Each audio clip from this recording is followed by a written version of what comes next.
우리 다시 한번 큰 박수로 격려합시다. 감사합니다. 우리 반주해 주신 자매님도 박수로 한번 격려합시다. 네, 감사합니다. 잠시 기도하겠습니다. 오늘 새벽에도 우리를 일깨워 주의 존전 앞으로 인도하시고 주신 은혜와 주실 은혜를 기대하며 갖가지 사연과 사정을 담아 주 앞에 올려드리는 예물을 기억해 주시옵소서. 아름다운 선율 담아진 가사의 고백을 받으시고 반주와 또 기도로 영광을 돌리는 귀한 순서자들의 섬김을 기억해 주시옵소서. 온오프라인으로 예배하는 모든 일의 경배가 신령과 진리로만 드려지게 하시고 부족하고 연약한 종의 입술을 다시 한번 자비로 덮어 주시옵소서. 예수 그리스도의 거룩하신 이름으로 감사하며 기도드리옵나이다. 아멘. 여러분, 영신교회 행복해지는 교회 10가지 계명이 있더라고요. 8번째가 뭔지 아세요? 이렇다니까요. 8번째가 뭔지 모르세요? 성도를 만나면 꼭 한 가지씩 칭찬해 주기. 우리 좌우로 인사하실 때 새벽이지만 좀 뻘쭘하긴 하겠지만 한 가지씩 칭찬하세요. 새벽에 서로 인사하세요. 옆에 분하고.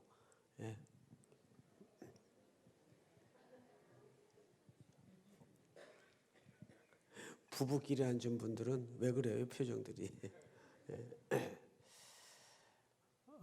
벌써 마지막 날이네요.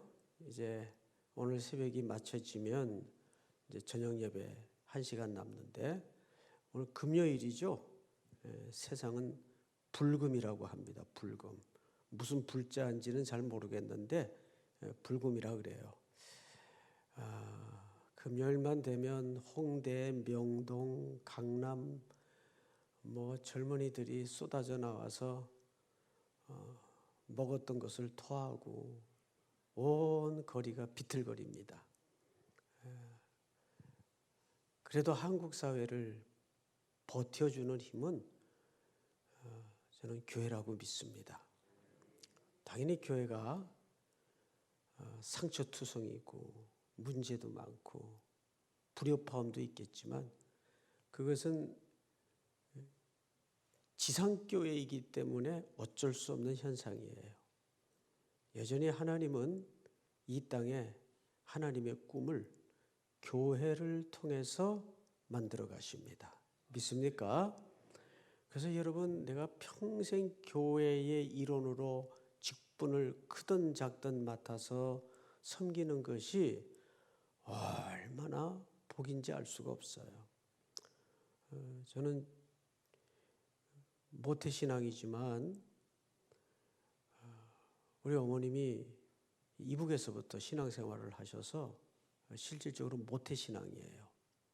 근데 안 믿는 경상도 남자를 만나서 참 힘들었죠.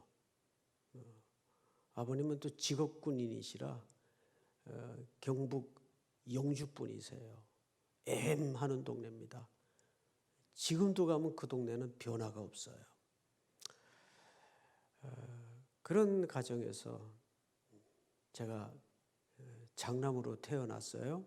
아버님이 8살 때 돌아가시고 그때 저희 집에 남매들이 제가 8살 또 제 1살 누이 9살 그리고 6살 태어난 지 얼마 안 되는 갓난쟁이 이렇게 4남매를 남겨놓고 아버님이 일찍 돌아가셨어요. 그때 어머니 연세가 29이에요. 그 29에 새끼 4 딸린 과부로 사셨습니다. 평생 돌아가실 때까지. 몇 년 전에 돌아가셨는데 장례를 다 치르고 얼마 안 됐어요. 제 아내가 시어머님을 28년을 모셨습니다. 돌아가시는 날까지. 그러니까 시집 오자마자 바로 모셨어요. 23살에 시집을 왔으니까 대학 4학년 때. 그때 뭐가 나갔었나 봐요. 저하고는 나이가 한 10년 차이밖에 안 나는데 왜 웃어요?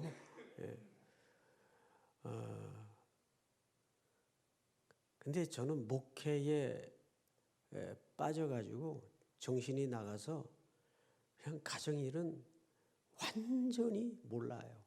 새벽에 나가면 밤늦게 들어가니까 낮에는 하루 종일 아내와 어머니만 집에 있는 거예요. 그러니까 그 아내의 가슴앓이를 뭐 보지도 못했고 얘기도 안 하고 느끼지도 못했죠. 그리고 이제 어머님을 장례를 마치고 한날은 집에 이렇게 들어갔는데 당신이 여기 좀 앉으래요. 여자들이 앉으라 그러면 무섭잖아요. 예? 그래서 쫄아가지고 다소곳이 소파에 앉았죠. 왜? 여보, 내가 당신한테 시집 와가지고 제일 힘들었던 게 뭔지 알아요? 시어머니 모시는 게 제일 힘들었겠지. 그럴 줄 알았대요. 여보, 시어머니 모시는 거는 내가 알고 왔고 각오를 하고 왔기 때문에 힘은 들었어도 견딜 수가 있었대요. 시어머니 모시는 거는. 그런데 진짜 모르겠냐고. 그거 말고 당신이 힘들 게 뭐가 있어? 당신 때문에 힘들었대요. 내가? 왜?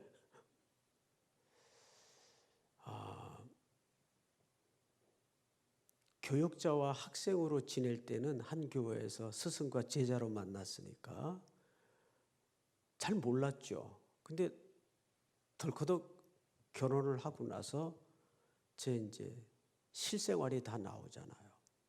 다른 건 다 견디겠는데 당신의 그 불같은 고집에 자기가 몇 번 기절할 뻔했대요. 제가 어떤 좀 고집이 있냐면 이거 무슨 색깔이에요? 하얀색이죠? 그런데 상대방에게 아니야 이거 빨간색이야. 이 말도 안 되게 이걸 우기는 거예요. 그래서 상대방이 인정할 때까지 고집을 부려요. 이런 고집을 한번 만나면 미치는 거예요. 근데 제게 좀 그런 고집이 있어요. 저희 중학교 때 모든 학생들의 로망이 파란색 몸뚱이에 은색 뚜껑을 가진 파카 만년필을 갖는 게 꿈이에요. 저희 중학교 다닐 때는. 근데 한 달은 집에 들어가니까 이 연년생이니까 그냥 이름 부르고 지냈어요. 뭐 누나라는 말을 한 번도 한 적이 없어요. 지금은 누님 그러지만 얘가 그 파카 만년필 파카 45를 갖고 있는 거예요. 파란 몸뚱이에 그 은색 뚜껑을 가진 그 만년필을 갖고 있는 거예요. 그래서 혜수가 그거 줘 내 거야 그랬어요. 그래서 놀래가지고 얘가 아니 이게 어떻게 네 거냐요. 내가 미군 부대 다니는 그 이모부한테 받은 건데 이모부가 미군 부대 다니셨는데 그걸로 어떻게 줬나 봐요. 내가 이모부한테 받은 건데 이게 어떻게 네 거냐요. 아니야 그거 내 거야. 그거 줘. 이걸 가지고 점심 먹고 나서 오후 내내 4시간을 싸웠어요. 근데 시간도 안 잊어먹어요. 왜냐하면 어머님이 이제 장사하고 돌아올 시간이 됐는데 그때까지 싸운 거예요. 이게 어떻게 네 거냐고 그러고 욕을 하고 그거 내 거라고 그러고 뺏으려고 그러고. 그러니까 이제 시계를 보니까 어머님이 돌아올 시간이 됐는데 싸움은 안 끝나는 거예요. 이 한 살 아래 남동생이 정말 불같은 고집으로 저걸 뺏기 위해서 저렇게 말도 안 되는 고집을 부리니까 얘가 나중에는 어머니 돌아오실 시간 되면 이 광경을 보면 또 누나가 혼이 날 테니까 결국은 울면서 이 쌍놈의 새끼야 가자 욕을 하면서 그런 고집이에요. 그러니 집사람이 딸 5에 여의도에서 자랐는데 딸 5에 막내딸이에요. 곱게 자랐죠. 사는 집에. 그런데 천둥 벌구덩이처럼 비투성이에 저희 집은 어릴 때부터 빚이 많았어요. 어머니가 장사를 하니까. 그래서 어릴 때부터 저는 빚 가운데로 걸어왔어요. 어릴 때부터. 그래서 빚이라면 넌더리가 나요. 넌더리가. 그런 남편한테 신앙 하나 가지고 왔는데 여기 자고 깨나 보니까 이런 말도 안 되는 고집을 부리는 사람일 줄 모른 거예요. 그래서 시집 온 다음 날부터 새벽에 나가가지고 새벽마다 하나님 앞에 기도했대요.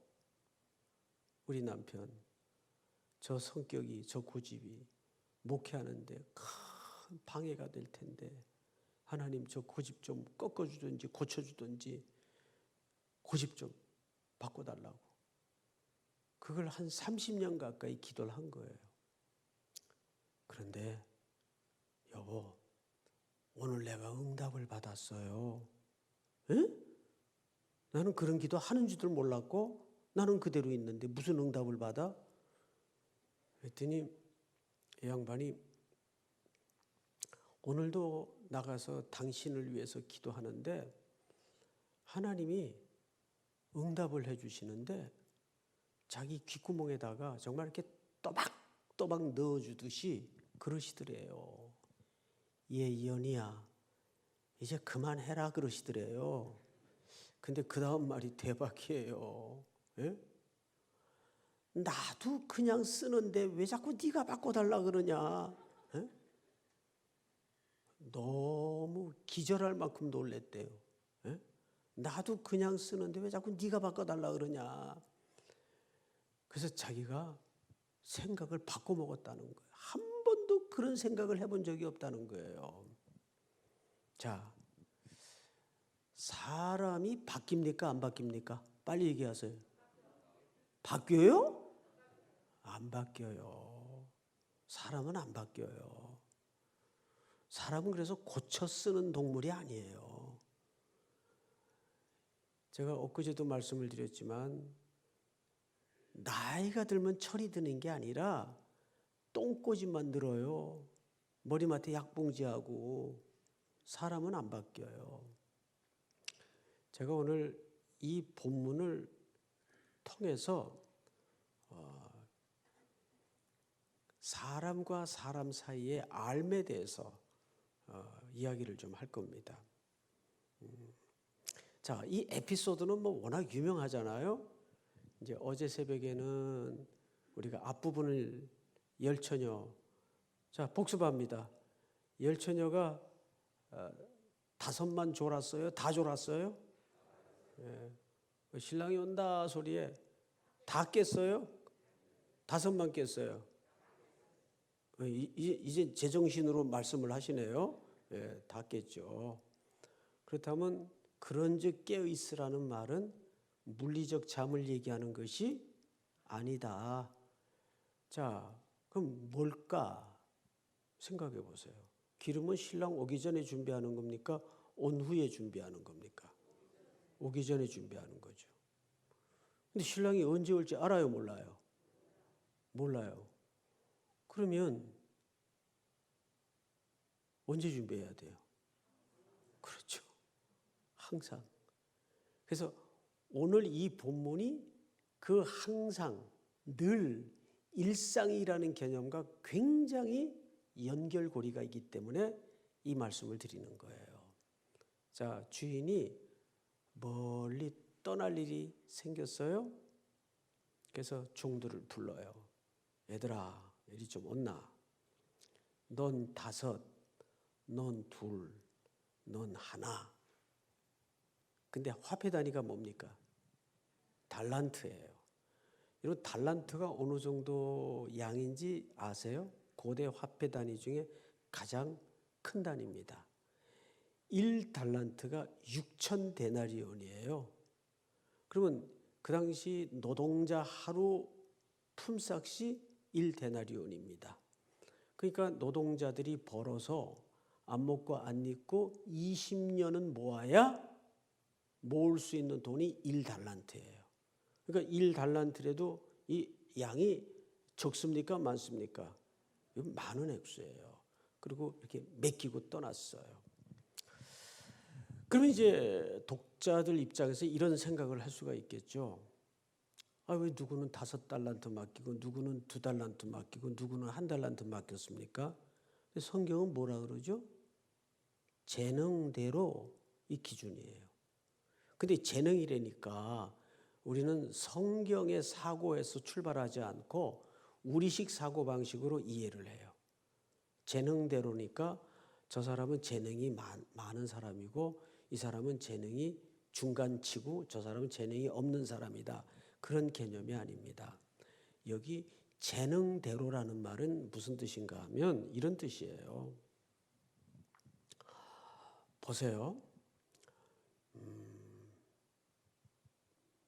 학교에서 선생님이 학생들에게 숙제를 내는데 숙제 공부 안 되는 못하는 애들한테는 어려운 숙제를 낼까요? 쉬운 숙제를 낼까요?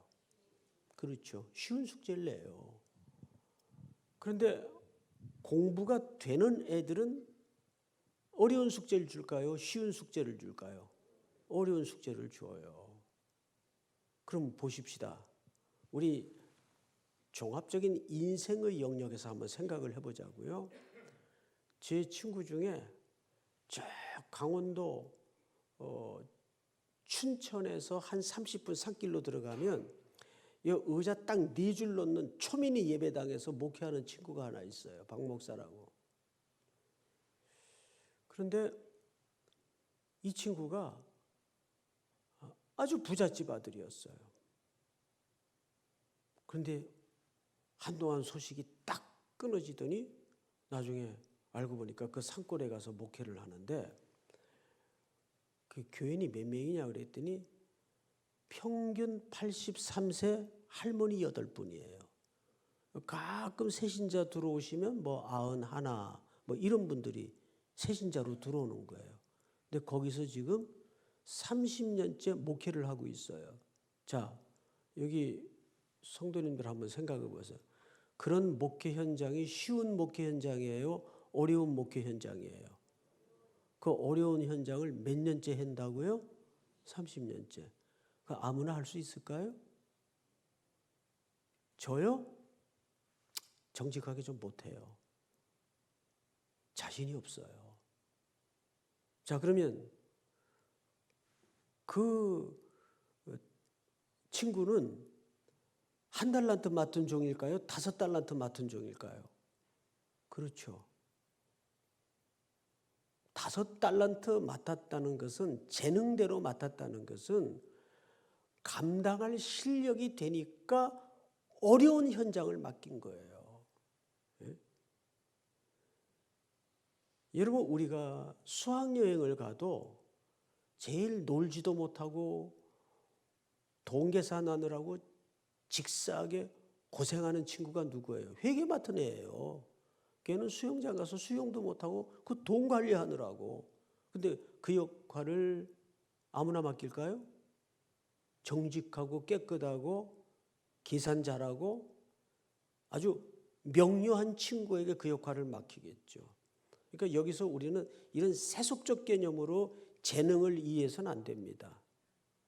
이걸 수치의 개념으로 이해를 해서는 안 됩니다. 이 가끔 가다가 맹꽁이 같은 엄마들이 목양실 와가지고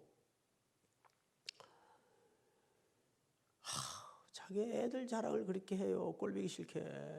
예?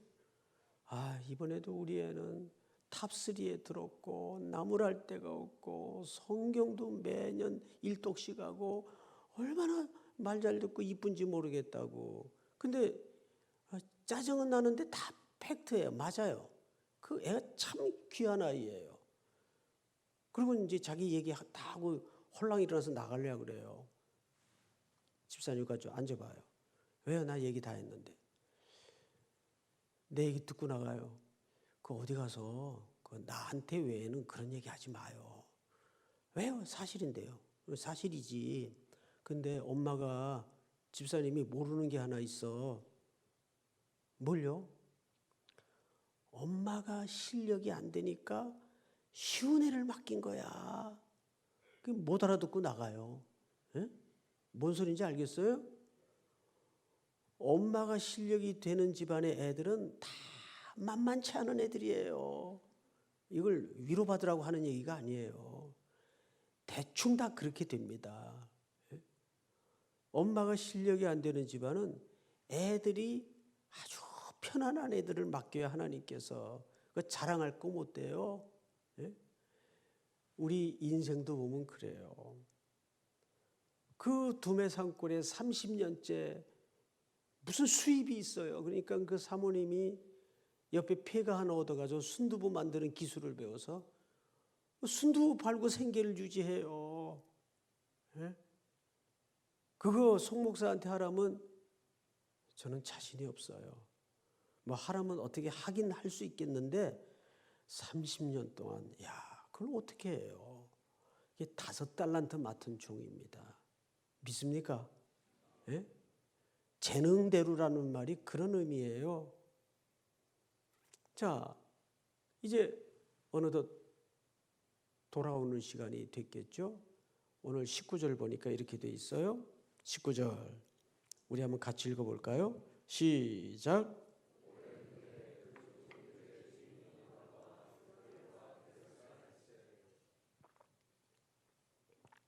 이제 세 종에 대한 결산을 좀 보십시다. 5달란트 받았던 자는 5달란트를 더 가지고 와서, 그러니까 10달란트를 가지고 왔죠.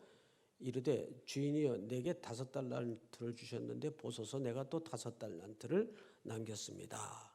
21절 다 같이 시작. 21절 시작.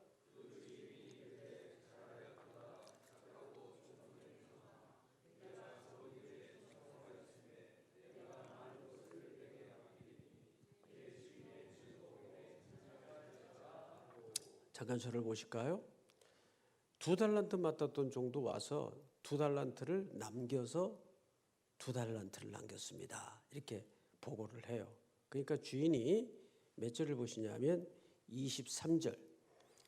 다 같이 한번 읽어볼까요? 시작.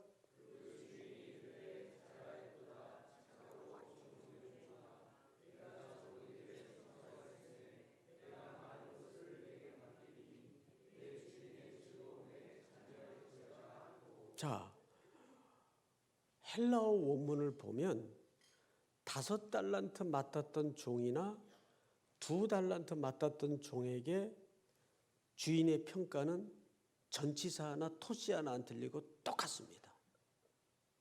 그렇다면 그게 무슨 얘기가 돼요? 이 본문이 정말 말하고자 하는 그 오리지널 미닝이라고 그러죠. 원래의 의미는 얼마를 남겼느냐가 초점이 아니라는 얘기예요.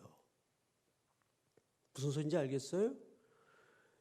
2달란트 남긴 종이나 5달란트 남긴 종에 대한 주인의 평가는 토시 하나 안 틀리고 똑같았어요. 한글 번역도 똑같이 돼 있어요. 영어 번역도 똑같이 돼 있어요. 그렇다면 첫째, 재능대로 맡겼고, 이 재능대로라 하면 어려운 일을 맡겼다 그 말이에요. 그런데 이 결산에 대해서 두 종에 대한 평가는 주인의 기준에서 똑같았어요.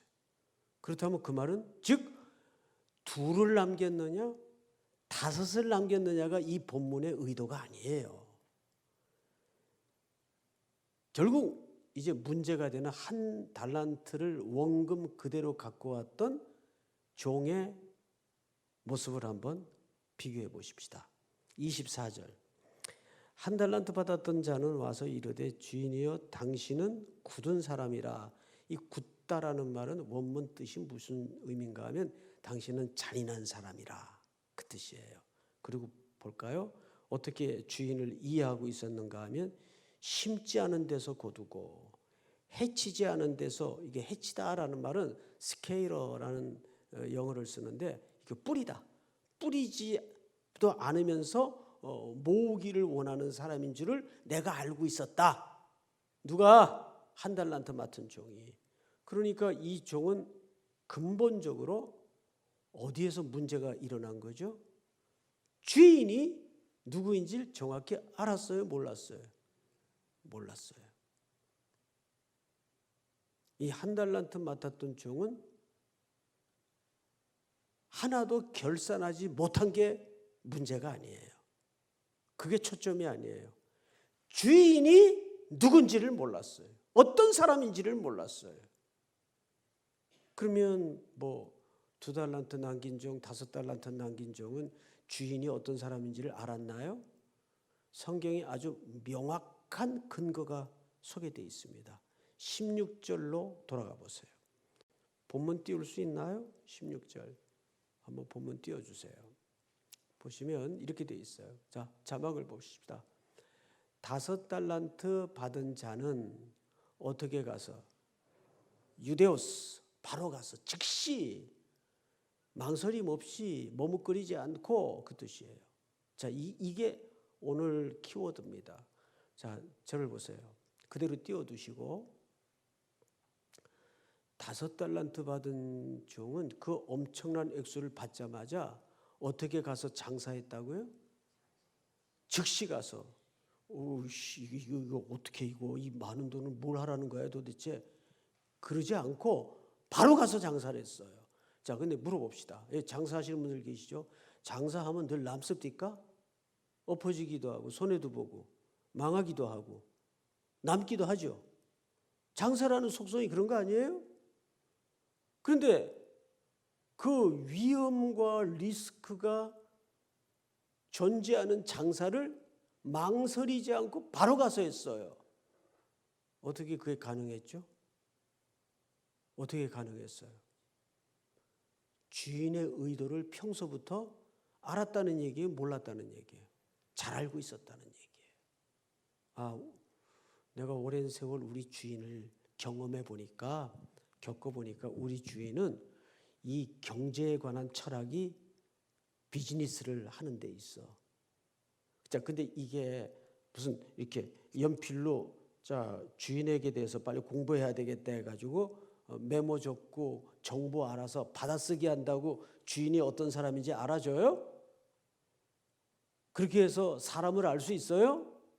30년을 살아도 인간을 모르는데. 저희 와이프는 지금도 그래요.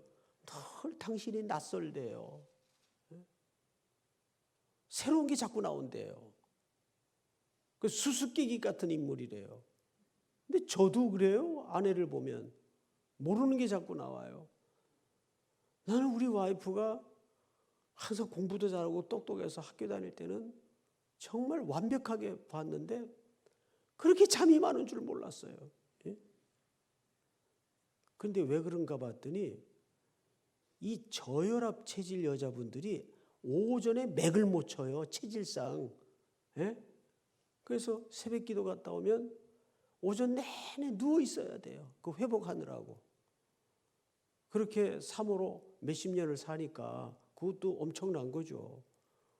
그래서 난 장인어른이 나는 자네한테 아무것도 바랄 게 없네. 뭐 바랄 게 없죠. 진짜 아무것도 없으니까. 딱 우리 아이는, 우리 막내는 잠을 많이 자야 되니까 그 문제에 대해서만은 자유롭게 좀 하게. 지금까지 와이프 잠자는 문제에 대해서는 제가 한마디도 안 했어요. 더 잘하고 더 잘하고. 그래도 새벽에 일어나서 30몇 년을 새벽 기도를 지키는 거 보면 그것도 대단해요. 사람은 잘 몰라요. 여러분들 저를 알죠? 송택은 성서학당 강사. 프로필로 사람을 아는 게 아는 겁니까? 저도 이제 영신교회를 여기 지금 처음 와가지고 목사님도 처음 뵙고 또 난 합동측 교단인 줄 알았더니 또 낯선 타교단 교회더라고요. 그래서 어제 이제 집에 가가지고 잠도 안 오고 그래서 이렇게 영신교회 담임 목사님은 어떤 분일까 하고 이렇게 프로필을 봤더니 독일에서 공부를 했더라고요. 프랑크푸르트에서. 나는 어제 그 얘기도 모르고 한 얘기인데, 저 진짜 모르고 한 얘기예요. 그 프랑크푸르트에서 몇 년 계셨어요? 17년. 아이고 주여, 17년. 예? 그러니까 거의 그쪽에서는 완전히 빠삭하게 아시는 분한테 제가 포크레인 앞에서 삽질한 거죠. 예. 그럴 때 쓰는 말이에요. 자, 이 본문의 정확한 의도가 뭐냐 하면 주인이 누군지를 아는 것과 모르는 것의 싸움이에요. 요한복음에 보면 뭐라 그랬어요? 신앙은 믿음이라는 것은 하나님과 그의 아들 예수 그리스도를 아는 것이라 그랬어요. 믿습니까? 우리가 너무 신앙생활을 뭘 해야 되느냐? 교회가 어쩌다가 사명단체만의 기능으로 전락을 하고 말았어요. 교회가 사명을 가져야죠. 그런데 교회가 사명단체는 아니에요. 이건 그냥 가족이에요, 가족. 믿습니까? 예? 그 존재 자체로 가치가 있는 거예요. 그럼 2달란트 맡은 종은 17절을 띄워주세요. 17절. 2달란트 받은 자도 어떻게 하여? 옳지, 그같이 하여. 즉 똑같이 바로 가서 장사했단 말이에요. 그러면 5달란트 받은 자와 2달란트 받은 자의 공통점이 뭐죠? 주인의 의도를 정확히 알았다는 거예요. 너희가 하나님께 열심히 있으나 지식을 쫓은 것이 아니니라. 사도 바울이 과거의 자기 모습을 자기를 고발하는 내용이에요. 내가 하나님이 누군지를 몰랐다. 어떤 분인지를 몰랐다. 그리스도가 누군지를 몰랐다. 우리 영신교회는 68년에 이제 고목 같은 세월을 넘어서 더 마주하는 70년 즈음 되면 온 교회가 하나님의 말씀에 붙들리고 말씀에 집중해서 하나님의 그 부여와 하나님의 놀라운 은혜를 더 깊이 풍성히 경험할 수 있는 성도들이 될 수 있기를 주님의 이름으로 축복합니다. 남은 하반기에는 더 말씀에 집중해서 그리스도를 아는 데 집중할 수 있는 믿음을 새롭게 하여 주시옵소서.